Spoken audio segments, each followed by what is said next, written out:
Hello, my name is Nikki Triunfo, and I'm here with LDS beta readers for an online conference, and I'm doing this all by myself. I might not have anybody watching with me, but you guys are going to be watching it tomorrow. I'm going to be in St. George, so I'm recording it now. Thanks. Welcome welcome and thanks for coming. I've never done this by myself. I've always had my friend Heather Clark here with me, so I'm kind of nervous, but I'm sure we'll get through it. And okay, so a little about me. My name, again, actually, just give me 1 second. I'm going to set up my window the right way so that I can do this correctly. Let me make sure that I'm live, which I believe that I am. I just turn that down. Perfect. If you have something to say on the chat, go ahead and chat me so I know that you're here. But if there's no one watching today, that's okay, because you'll be watching it tomorrow. Okay. Perfect. And I'm going to keep Facebook open, and just in case there's an error or something and somebody needs to get a hold of me. Okay, so we're going to be talking about really great beginnings, first chapters. I feel like that's my specialty. I am not published, full disclosure. I do have an agent. I won the 2013, I think, or 12 or something, first chapter contest at LDS Storymakers, and that submission went on, and I got an agent, and that book, it made it all the way to the editorial board at Scholastic, but it wasn't picked up. So I was close, but I wasn't, I'm not published, just so you know. And yeah, but I have learned a lot about writing first chapters and querying also, actually. And so we're just going to kind of go ahead and get started. You should have an outline like this. If you don't have it, go to Facebook and go to the event for the conference, and I posted on there how to get this piece of paper. This is just a handout to go along with it. So it says 7 attributes of great openings. Now there are 2 handouts, and we're going to mostly focus on the second, but you need information on the first in order to be able to kind of hang with me for the second one. So premise. Okay, in order to write a really good opening, there are a lot of things that need to be good, right? You can have, there's voice, there's premise, there's the conflict. So we're going to talk about each one of those. This is usually the way that contests are judged, by the way. So when I've judged several first chapter contests. When you turn in your chapter to a first chapter contest, you will have somebody looking at your chapters on these different levels. And so, but your reader isn't going to be breaking it down like that, but they're going to have a sense of what's interesting to them based on these things. And so a premise really is your basic start. So if somebody reads your first chapter or your first 2 chapters, what would they say that the story is about? If they can't say that cohesively and clearly with some degree of confidence what it's about, then you're going to lose readers typically. Or even if you get a reader, they're going to have a hard time recommending it to friends, even if they like it, because they have a hard time saying what it's about without maybe giving away the ending. Because if the only thing that it's about is what happens at the end, and it's interesting until there, but really it's just, there's this girl and she lives in this world and there's a dragon there. You need to be able to say what it's about. So help your readers out. So a good premise focuses on, I have my cheat sheet here.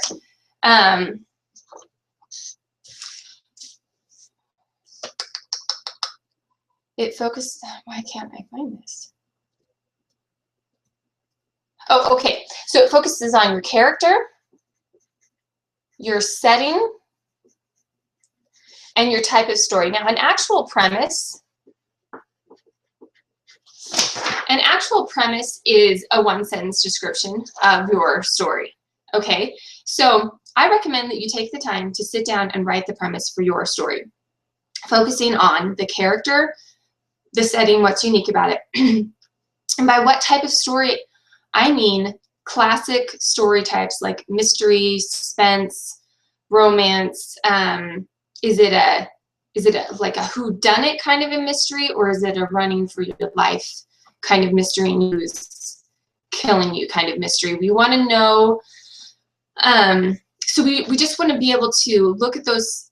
This is really hard when there's no one here with me. I need to pretend Heather's right here. I'm just going to talk to Heather. I'm not going to talk to the computer anymore. Anyway, so you want to focus on being able to communicate to your reader and give them 4 things. Save the Cat is a book by Blake Snyder. It's really good. And it says that a good premise, it's the second one down here, but it creates a mental picture. What you want to be able to do is describe your story and have somebody be able to picture how that story could go really clearly, even though that's not how your story is going to go. Their clear mental picture makes them trust that you're going to have this cool story, because your mental picture is probably even better than theirs since you put so much time and effort into it. Let me just check to make sure I'm live because my computer monitor just went off. Yeah, everything seems to be good. And I'm going to check and make sure I don't have any chats. One person is watching now. Oh, it's probably me. Oh, I'm watching now. Okay, so I'm totally alone in the universe. Sorry. Okay, so a premise has irony, if you can do that. Creates a mental picture, ties in well with the title, if you possibly can, and gives a sense of the intended audience. So like, I'm just going to use some of the examples that I used last time. Legally Blonde is a movie, of course, but most of us have seen it or have heard of it. And if you think of it, Legally Blonde, it's this blonde kind of airheaded girl, and she goes to college to become a lawyer, which is extremely prestigious. And so you have the irony of this girl who kind of is a little bit of a dork, trying to be an attorney. And it creates a really good mental picture. As soon as you see Legally Blonde, you have this Barbie type girl, and it's like, Barbie does Harvard, you know? And then it ties in well with the title. In that case, Legally Blonde, get it? You know, she's going to become a lawyer, and the word legally is in there. And then giving a sense of the intended audience is a little bit, the actual words in the premise can help with that. If you can have some diction that talks about the kind of language that you would find either in an adult book or a kid book, or a high fantasy book might have lots of very formal language, whereas like a cute, cozy romance would have like different language for that. But also, honestly, for books, the main thing that gives it a sense of the intended audience really is cover art. So, but would your cover artists be excited to work on your premise? If they heard about your premise, would they be like, that's going to be the funnest thing to, you know, to design ever, you know, to design a cover for? Okay, so now the hook is, when you think about the hook,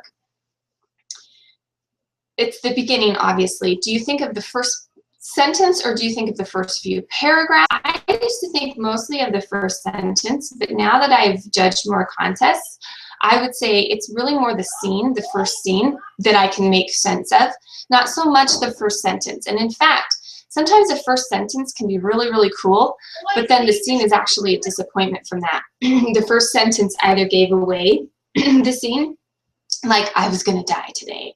And then, sure enough, it turns out you know, someone starts trying to kill you that day or whatever. Sometimes that can work well, but don't worry so much about having like that perfect first line, although work on it, obviously. But it's really the scene itself, the first 2 or 3 pages. This is what I said is here, what does it advertise? On your paper, that's the word that you're going to write down, is advertise. Okay, so the first scene needs to advertise what you do best as an author and what the book offers, and offers up well. So unique character, maybe a funny narrator, a rich setting, a fast-paced plot. Whatever it is that you offer to your reader.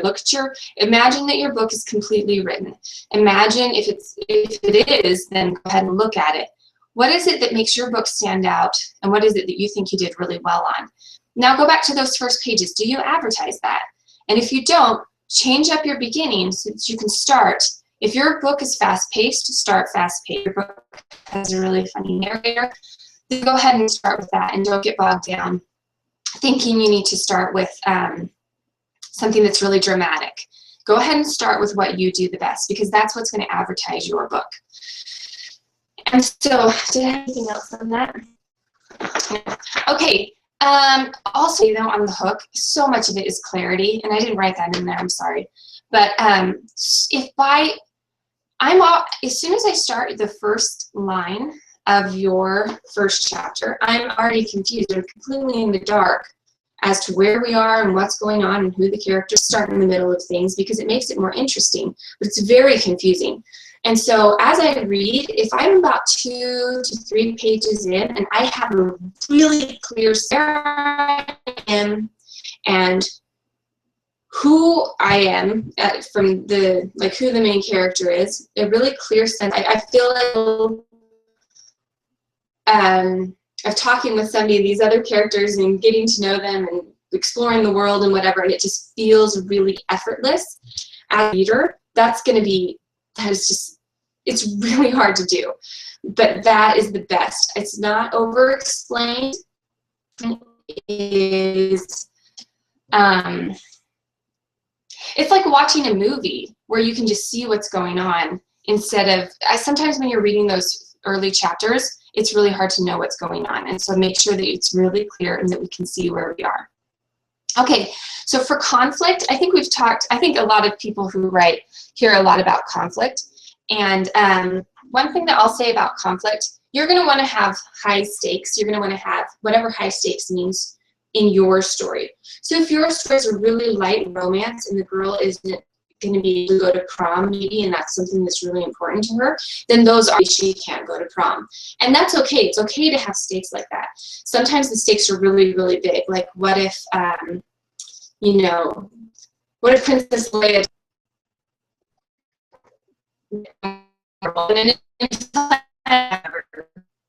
So the thing that I'll say about stakes, and we're going to talk about this a lot when we go over the second handout, the stakes are only as important as you made the 2 characters. So let me say again. When you have a character who says, if I don't get this goal, everyone's going to die, you would think, well, what could be apocalypse? I mean, that has to be the greatest stakes ever that exists. But actually, that's not true, because how much does the character value the avoidance of an apocalypse? That's how big your stakes are. So if your hero goes about their normal day and then all of a sudden shockingly finds out they're the only ones who can prevent an apocalypse, that will have a certain degree of tension.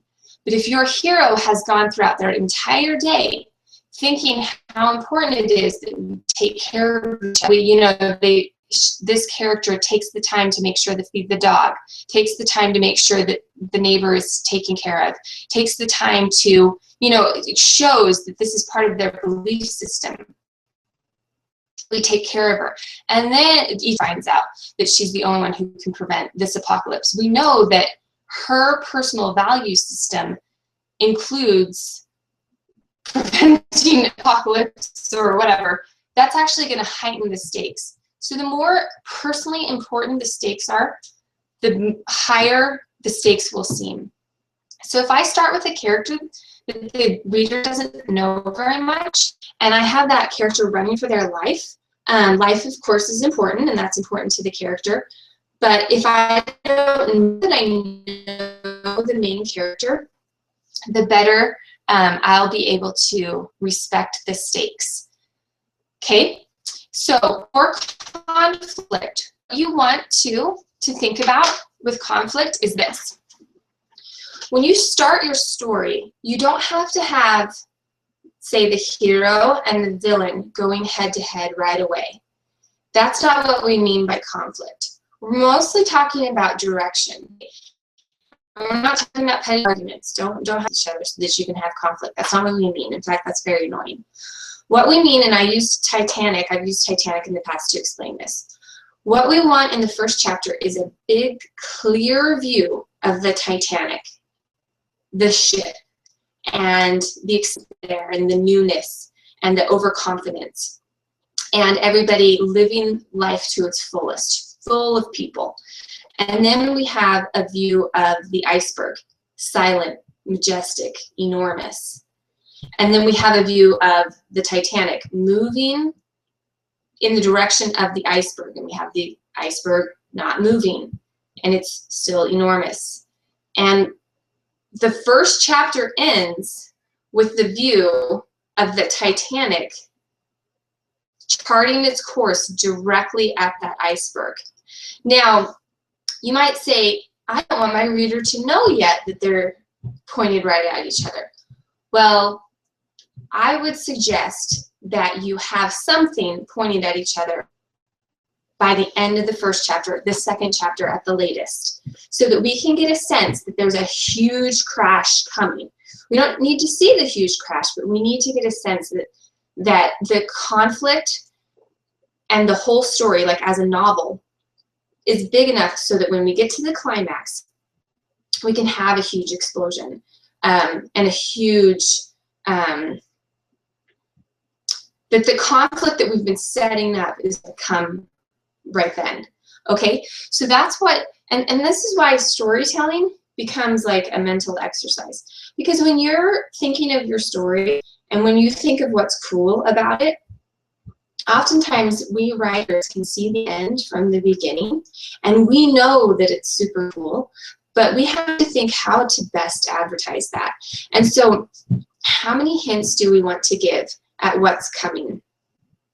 That's a really tough, that's a tough call, and you can't give away everything. Sometimes the main character doesn't know that they're pointed at a Titanic, especially if you're in a limited third person viewpoint. You can't, I mean, if you're like going back to the Titanic, if you're Rose, you can't know that you're pointed at a Titanic. They did a really good job of this because the movie starts with Rose as an old person, and we know that the Titanic was a tragedy and that it ran into an iceberg, and then we flash back. So we actually already know a lot of how the conflict is going to go. We don't know, and for her, we don't know that she's going to die, but we know that something big is going to happen, and we want to know what it will be for her. Okay, so next, okay, characters. We're not going to spend a ton of time on this. You want your characters to be as interesting as possible.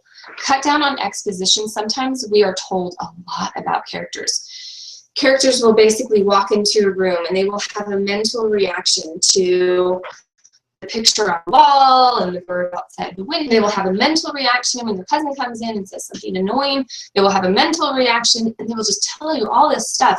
They will tell you about this episode they had when they were 10 years old, when they lost a candy bar or whatever. That's really not how we get to know people in real life. We don't really just get their mental reactions. What we want to do is let the character talk and act. So those are your two words on your handout: talk and act.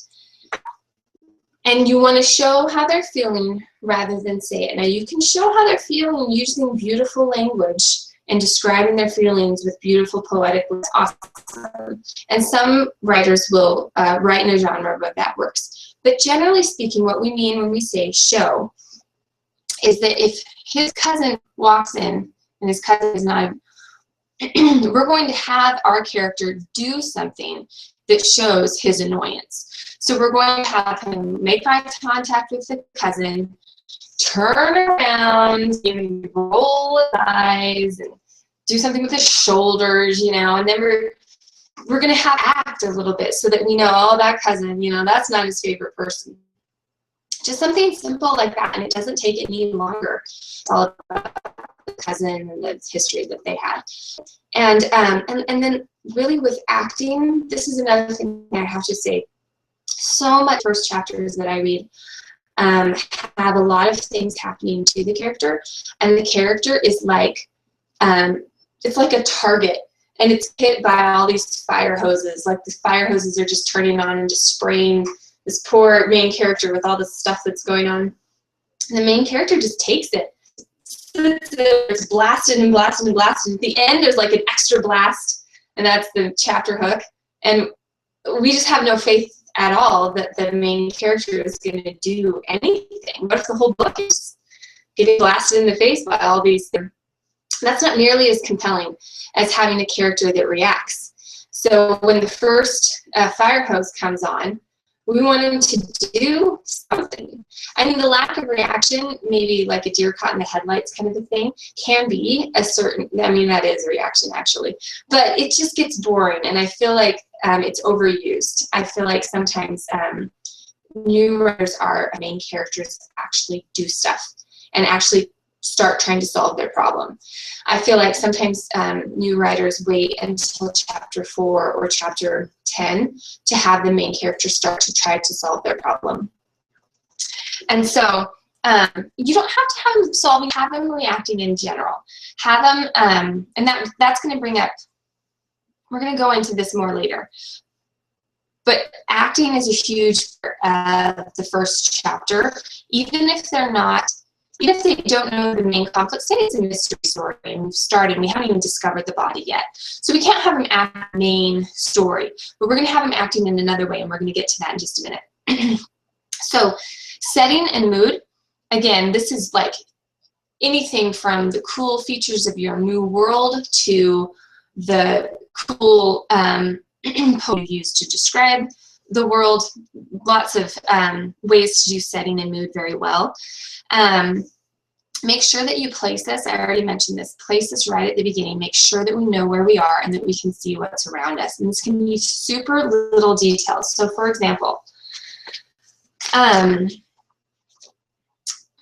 wrote a story is in, well, you don't know where she is. You just hear somebody say something, and then somebody says something and she says, that was my teacher who was talking, you know.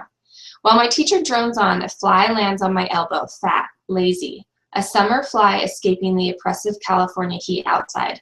I watch it crawl, partially blocking me on my desk. The letters are harsh and thin. So in that sentence, that's the only description really that you get of the classroom. Because it's a classroom, we don't have to go on and on. I mean, yeah, there are desks, there's probably a window, there's a teacher, this is a high school, we're in America. Like, we don't get into that so much. But so let's look at setting and mood for just a second. Look at our diction in here. We have graffiti, harsh, thin, a fly crawling, the heat is oppressive. So we're not getting a sense that this girl is like loving her life right now. We're kind of getting a sense that this is going to be kind of a darker, more suspenseful kind of story where the girl is a little bit angsty. And so, yeah, and we just get those little details, and then we move on with this story. I don't suggest really that you use your narrate and go around and describe the room. I actually don't really recommend that unless maybe for fantasy, if you've got really different stuff in your world and you need to describe. But when you start, like if you were going to start in this room, you would say, okay, there are some doors and they're white. And maybe you have cool poetic things to say about that, and then you go on to the window. I really don't recommend that a lot, unless, like I said, unless something is happening that's, well, that's different. Here's the difference, though, between setting and action.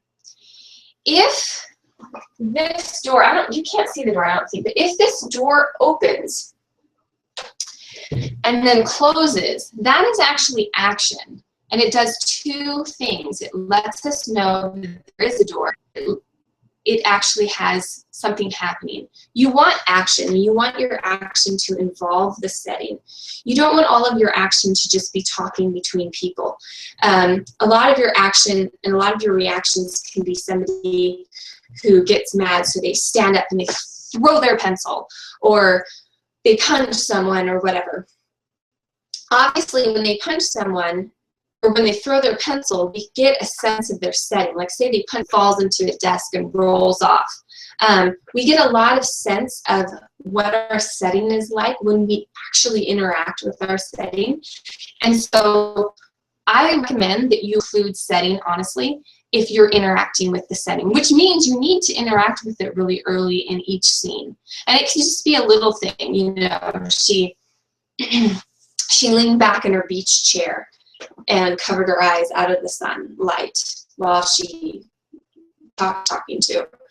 Just all of a sudden, we can just picture that scene, and until we need more details because we're interacting with the scene, don't give it to us, is my recommendation. Do try to get us to all 5 senses. So as you describe, as you describe the action, try to think of how to describe it using something besides sight. So, you know, a loud crack of like a firecracker that goes off, and that causes you to turn to look at something. And obviously, the reader knows that there's a visual that's going to, maybe they're seeing some firecrackers go off. But we almost don't even need the visual sometimes. If you have her walk in and smell some wonderful aroma of food and describe that really well, you don't need to, that she also sees food, right? So try to not rely only on visual things. Oh, Carter, I'm doing my webinar, sorry. I know it's confusing. Why are you talking? Because I'm doing my webinar. Sorry, my daughter's in charge. We are on spring break right now. Okay, so how well does the writer move the story along? You know, I used to think that this was really hard, but actually when I read submissions, I think that people do really well pacing and moving the story along. That might be the quality of the people that I'm reading, I don't know. But you do want to start early enough in the story that we can understand what's going on. And we want to get to the incident, which we're going to go over in 10 to 15 pages, or 2 chapters, depending on 1 chapter or 2 chapter, depending on your genre. Your genre, a long story like a high fantasy, it can take 2 chapters, and a shorter story, usually only 1, except for middle grade, because the chapters are so short that sometimes it can take 2, because your first chapter might be 7 pages, and basically you're just setting up at that point something called motivation or purpose. We're going to go over that. And then your second sets up how that motivation or purpose is threatened, which is the inciting incident. Most classically, though, you would do both in the first chapter. Okay, and we're going to start digging into the meat of this in our next topic. This is resolution and read on prompts. So when you get to the submission, maybe you're reading along just fine and everything is clear and the characters are interesting enough and you're reading and everything's great.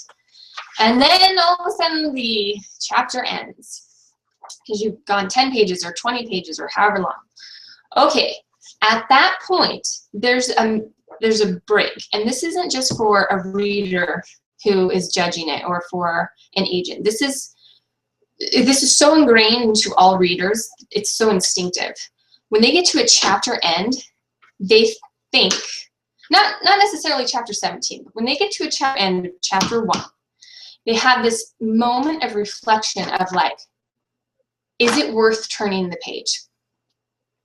And how they rate that is not necessarily what happened in the last paragraph. So a lot of times when we think of a cliffhanger or a read-on prompt, we think of somebody literally being about to fall and they grab onto the cliff and they're literally hanging on the cliff and they look down and their feet are dangling, and then that's the end of the chapter. And we have to turn the page to see how the heck they get out of that situation. Now that's a great, perfectly fine cliffhanger if you want to do that. But again, let's go back to what I said before, which is the stakes only matter as much as they matter to the main character, typically. So sometimes stakes don't have to be explained very much. If somebody's hanging off of a cliff, the reader knows instinctively that that character doesn't want to die. That's pretty human nature. And so you don't have to go into that a ton. But a lot of times what you're needing to do in the first chapter, if it's a story that's not about running for your life, you need to explain what the cliff is, basically. Like almost sketch out what the cliff is. Now we're talking about using the cliff like as a metaphor. So if the girl wants to go to prom really badly, she can't just say, I want to go to prom. It needs to color her entire world. Everything about her person and her self-worth and how she defines herself needs to be colored by how people think of her and by these thoughts that she has, this vision that she has set up for herself, you know, how boys think about her or how she socially or whatever it is. And we need to see these hints. And we need to see that this is critical to her so that when we get to up a cliff, we're literally drawing for the reader. We're showing the reader more and more of this, by how important it is to this girl, how about her, and how important it is to this girl that her peers respect her, and how important it is to this girl, oh, she just loves romance, and she's just a real sucker for romance, and she just is so hopeful that this is going to happen for her. And the more that we see that, the more of how this prom issue is a huge cliff for her, and she is either going to stay on top and feel safe and comfortable in life, or we know something's going to happen. And so what you're going to do at the end of the chapter is you're going to push her to the ledge of the cliff or off. And so going to be asked out to prom, or we're going to get some huge stakes. Like finally toward the end of the chapter, we start realizing that a huge reason that she had this, you know, we just get the sense that this girl is very, you know, what's the word? It's so weird to talk to no one. Anyway, you just get this sense of how much her self-worth is suffering, you know, and then maybe toward the end, you realize maybe she has half of her face covered in a birthmark or something like that. You didn't even know that at the beginning. And so all of a sudden we can see that the stakes for this prom are higher and higher and higher and higher. And she has set up prom to be kind of a metaphor in her life for how people accept her with this birthmark that she has in her face. And obviously, we don't care if she goes to prom, if that makes sense. We care what the metaphor is. So for her, in this case, for her going to prom is like an act that will prove to her that she can be a social person who's accepted and can have romance, even though she has a birthmark over half of her face. And we do care about that second part. Does that make sense? That's kind of how you're going to want to set up your cliff, if you will. You want to give us enough sense of, and these are words where we use things like inner conflict and theme, and motivation, purpose, all of those things. We want to see what's larger. The outer conflict might be she wants to go to prom and she isn't finding a date or whatever. But the inner conflict, we want a good sense of that, and that's what sets up the outer conflict. So that's what we're going to go on to right now. I'm going to just read through these last things here. For resolution, you need to have had, during the chapter, you need to have had some foreshadowing about something ominous coming up or something that could have high stakes. And then that needs to either play out or something new and unexpected needs to hit. It's really disappointing when you have a setup where it's like, oh, let's say it's a fairy tale. Oh, the prince is gonna come. Oh, the prince is gonna come. Is he gonna come? Is he gonna come? And at the end, he doesn't, and nothing else happens. That's really disappointing. And so you either need to have something new happen, and so then there's two things. First, we know that Prince has got to be coming soon because you foreshadowed that, even though it didn't happen in the first chapter. But also there's this new thing that happened, like, I don't know. I don't even know what it would be. I don't really write fairy tales, but something. And so that's kind of fun. Or you can actually have it play out. Like the prince shows up, but it's not what she expects. Obviously, like he's still a frog or whatever. So now, for the rest, we're going to explain all of these later. But in your first chapter, some character, usually the hero, but it could be the villain or some other person, needs to have a clear purpose. That means a movement to or away from something. So think again of your Titanic and your iceberg. If the Titanic is in dark, it's floating and not moving, and we have no sense of that the fact the Titanic might be pointed toward the iceberg, and the chapter ends, we don't have any hint of the conflict that's coming up. Okay, and so we're really we haven't really started the story. So you want to end the chapter with the story already started if possible. Okay, one thing we talked about, the motivation is the direction that one party wants to move, usually the hero. And so if your character or your villain has clear motivation, even if it's not pointed yet at the iceberg, that's at least a start. That's one acceptable way to do a chapter. You can see that they're going to be in a head-on collision. Even just direction at all, and the sense that there's something else floating out there, or even if we haven't even hinted at the ice, just a sense of clear direction with the Titanic, at least that's movement. So that's better than nothing. Okay, think of, I'm going to go over Hunger Games for a little bit right now. Think of Hunger Games. It's not Katniss who has a clear direction. Katniss wakes up and she goes hunting and blah, blah, blah, blah. It's her society. Her society has this huge direction. They are going to pull a name and they're going to have this Hunger Games. And there's no stopping that. I mean, it is like a steamship that is just going to go. And we've established how powerful that world and that society and the evil government and whatever it is. There's no one to have a sense that she's going to get in the way of this direction that the society is moving, but we don't really know what it is. Now, at the end of the first chapter in Hunger Games, it's very clear. She is an iceberg. She wants her world to stay the same. She just wants to hang out and do her hunting and whatever, have her life, and she wants the great Titanic of her society to point at someone else. But instead, it points at her sister, so it threatens her and her family. And so she's the iceberg, and the society is pointed right at her. It's going to rob her of her life and what she wants, which is just stasis. And we can see that this is going to create a huge collision. And we know how important her family is to her. Okay, so somebody needs to have purpose in the first chapter. So think about that for you. What purpose does your main character have, and do we see it? You might know, oh, well, she wants to get out and experience the world. How clearly have you said that? Did you say it in one sentence? She wants to get out and experience the world, period. Or did you let that color her every interaction? Because if you do let it color her every interaction, we can sense how important it is without even needing to be told.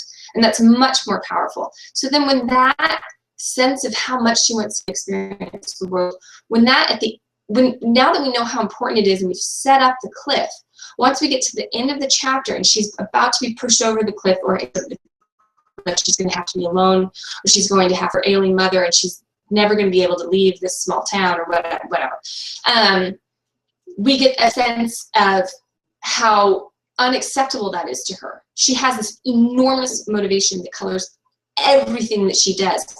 And then her world is pushing her away from the direction she wants to go, and that's impossible for her to accept. So we need to get a sense of direction from her. The hero also needs to have a clear lack, whether or not she's aware of it. This has to do with, sometimes when we write a story, we start with plot, we start with outer conflict, and we think it's really cool. And let's say we're going to try, I'm trying to think of anyway, when I wrote a story, I fell into this. I had a girl that wanted to do a certain thing. She was in high school, she wanted to test, and then, and there was like a romance with the guy, but I didn't know how to end the story, but that's because I didn't have a story beginning, really. I just had a girl with a sort of very loose definition of what she wanted, but it really wasn't important to her, and she didn't really have a clear lack. And so I went back and I rewrote that story. And she did have a clear lack, and it had to do with, usually it has to do with their inner person. It doesn't have to be hugely, you don't have to go into it a lot. And I've talked about James Bond a lot too. James Bond is a really kind of a shallow character. He's super fun. But James Bond's lack is basically that he has to be James Bond. He has to be cool. He has to get the girl. Even if going after the girl gets him into tons of trouble, he has to go after the girl. It's like he's James Bond, right? So it doesn't be a very deep lack. It can be very superficial, but he needs to have some kind of lack. So when he goes into a situation, you know that he can't solve his problem in any old way that a person could. He has to solve it in a James Bond way, because he has a certain lack, and that is that he can't appear to be uncool. He can't let the girl get away if she didn't like him and he liked her. He has to prove that he can get that girl and that she has to like him, blah, blah, blah. And at the end, he actually doesn't really solve his lack. It's not really, it's more a true story, or at the end, he seems to still have the same lack that he had before, which is fine. But you're typically in a novel, you're going to solve that lack and kind of help the character heal from that. But again, you don't have to, but they do have to have something. The theme needs to be advertised in the first chapter, which we're going to go over. And then the outer conflict. Oh, this is important. The outer conflict needs to be caused by the inner conflict, which needs to be obvious. So James Bond doesn't really fall into this so much. James Bond is pretty much, well, he has an inner conflict a little bit. James Bond's other conflict, not only does he have to get the girl and all of that, but he has to save the day. He can't just bail, no matter how bad things get. It's like he's the captain of a ship, and he's going to go down with the ship. Now, we all know the ship's not going to go down, but he can't just let the world be and fold his arms and say, well, as long as it doesn't happen to me.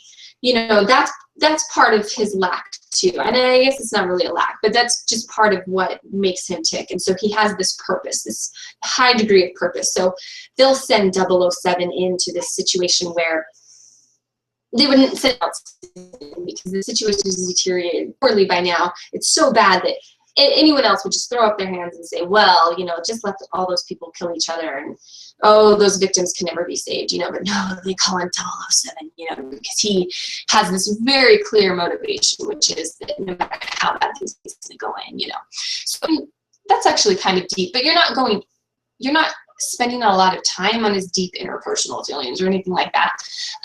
It's mostly an action story, but you do need to set up.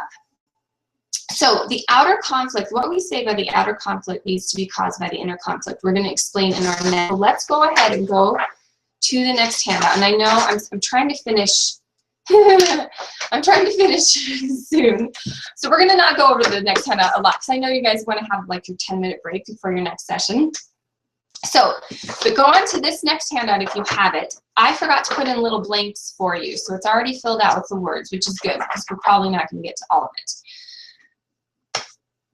A lot of people can come up with fun conflict and fun characters and fun dialogue, and they can have setting that's really interesting and that's well described.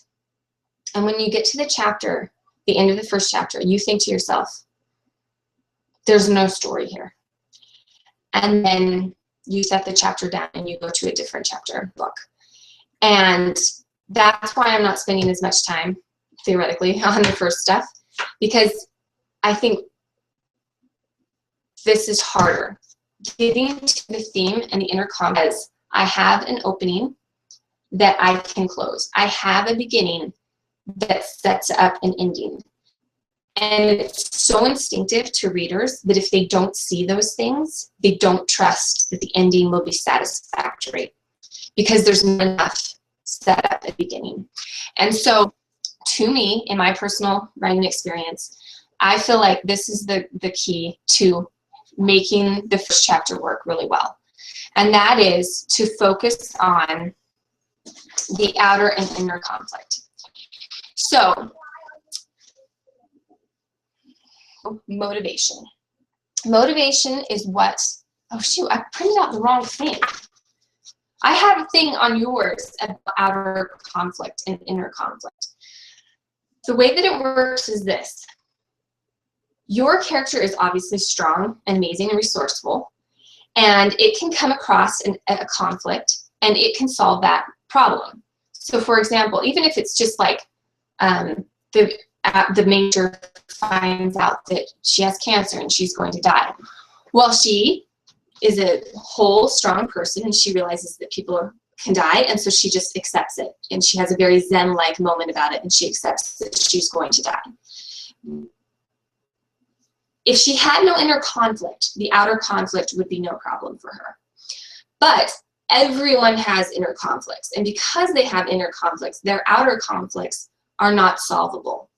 So if this person, usually when you find out, you know, you have that diagnosis, you're going to die, people go into denial, they get angry, they get all kinds of things. They get sad, even though eventually maybe they will have an acceptance moment, but they don't start that way. So the outer conflict is never the real story. Even though we might spend a lot of our time on that, talking about it, the actual story is the inner conflict. And the actual resolution to the story is the solving of the inner conflict. Okay? Unless, like I said, like a James Bond classic action where we have a slight, small hint of inner conflict that gets them into a major outer conflict, the outer conflict really carries the story. And at the end, the funny part is that the inner conflict is still the same. So you don't always have to solve the inner conflict with the outer conflict, but it is very traditional to do so. Okay, so the order is this. Inner conflict begets outer conflict. There's a problem that the character cannot accept. Think of Katniss. Katniss's sister's name. First, Katniss has an inner conflict about she can't.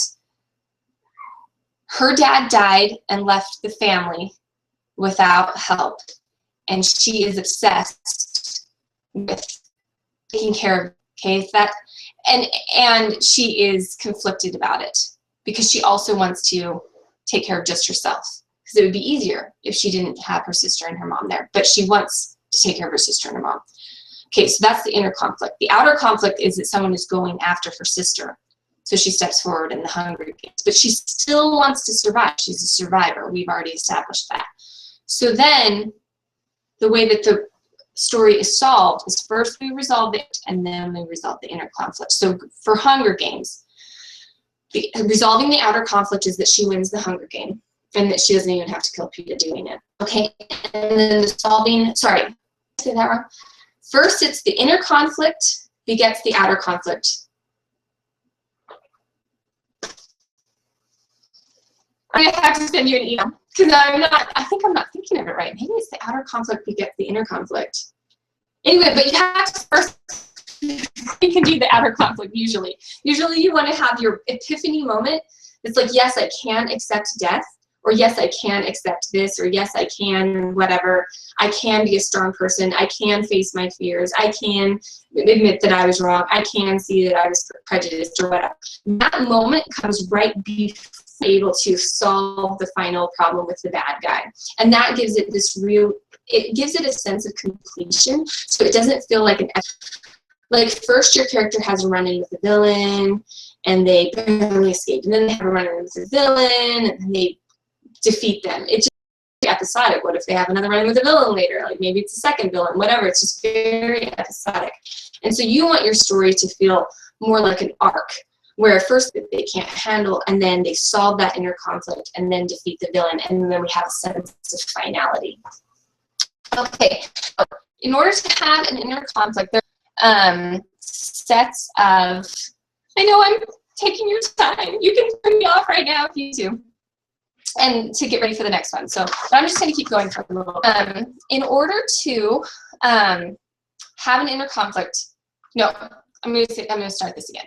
There are two bodies of ways of talking about inner conflict. One uses the word inner conflict and outer conflict. The other uses the word vision and purpose. Okay, so they're very similar though. So a motivation is what compels your character to act. And this is what they want, whether they know it or not. Okay, so Katniss is determined to be there for her sister the way that her mother wasn't there for her after her dad died. That is her motivation. That's what compels her to act. And the inner conflict is the struggle between what compels your character to act and how your character feels about acting that way. I'm going to let you read this, but basically, you might go into your story not knowing what the inner conflict of your character is, but if you write for a few chapters, you'll find that your character tends to be bothered by the situation, the outer conflict, because of a certain reason. Like maybe she's being recruited by this evil crime syndicate, and she needs them to survive, but she's not comfortable with what they do. Wherein is your inner conflict. She wants to survive, but she doesn't want to do something that she feels is immoral. So it's pretty simple. But now that's hinted at in the beginning. Make sure that that her value system and that the fact that she cares about her value system is hinted at right at the beginning. Because sometimes actually we'll show a character as being really cynical or very go with the flow, and then all of a sudden in chapter 4 they have these huge morals that they're standing on, and we're like, what? Like, we needed to see that at the beginning so that we understand what the Titanic motion is and what the iceberg is that it's going to run into. We need to see those two things. Okay. And I'll just mention, since I'm going to be taking over the time anyway, characters can be really aware of their struggle or not very aware. And Hunger Games is great for this because you have all of them. Peeta is extremely aware of his inner struggle, that he wants to survive, or he wants to help Katniss survive, but he doesn't want to kill people. Katniss is kind of a little bit aware. Cato, which is the guy from District 1 or 2, he's not aware of a struggle at all. In fact, he goes around killing people and he just wants to win. And he has his motivation, which is to be the person that wins. And, or his purpose, I guess it's really his purpose. But anyway, at the very end though, we see that he really did have some conflict there. What was it all for now that he hasn't won? That kind of thing. So going on to purpose, your purpose is your character's outer goal that helps them get their motivation in their own mind. Their purpose doesn't actually have to help them get their motivation. They just have to believe that it helps them get their motivation. Okay, so Katniss's purpose becomes to survive the Hunger Games because she believes that that will help her to protect her sister and win home. That actually turns out not to be true if you go on and read book 2. It actually puts her family in tons of danger, and it puts her whole district in tons of danger. So it doesn't have to be true. Now, in this case, the reader is thinking like Katniss is. The reader thinks, oh yeah, Katniss's stated goal of winning the Hunger Games, that makes sense to me.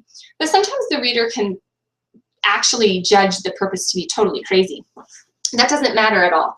So the reader, the main character can think, well, going back to that girl who has the birthmark on her face. Well, the way that I can prove to myself that society accepts me is by having this wonderful prom experience, and that will let me know that I'm okay and that society, I can have a good life even with this difficulty of having this birthmark. You might, as a reader, think that that's not going to work out very well for her, and you might want her to choose a different purpose, but you can understand why she did choose the purpose that she didn't. She might not have chosen it per se. She fell into it maybe, or it made sense to her at the time. She doesn't have to be super clear in her own thoughts, but you as the reader need to understand that her purpose of going to prom actually represents something bigger to her. And that something bigger is the motivation. And then the outer conflict obviously needs to be fun. That's what's going to carry your entire story. And so it can even be kind of contrived. It's okay. You don't have to have it be contrived, but it can be. You know, it can be kind of like, it just so happens that she just happens to be on a train and there only are 10 days and she has to meet this guy and blah, blah, blah, blah, blah, and she has to find her lucky t-shirt and she has to whatever. Like, it can be pretty contrived as long as the purpose seems to touch base back to the motivation. And anyway, and then an outer conflict that's kind of contrived is kind of fun for the reader because they can see these iterations and this silliness as the purpose is pursued. Okay, so I'm going to stop because we'll just have to do this some other time. But the rest of this handout really talks about these principles as it relates to the rest of your story. But in terms of beginning, you've already got what you need to know. The first chapter only needs to have the motivation and inner conflict, and it can hint at, it doesn't even have to have the purpose or the outer conflict yet. A great first chapter will, but a good, strong first chapter will always have the motivation and the inner conflict that will lead right up to, in the second chapter perhaps, the purpose, the character's stated goal for how they're going to get their motivation, and the outer conflict, the way the world is getting in the way of their stated goal. So going back to Katniss, we have Katniss is the iceberg. We have her world moving in a clear direction.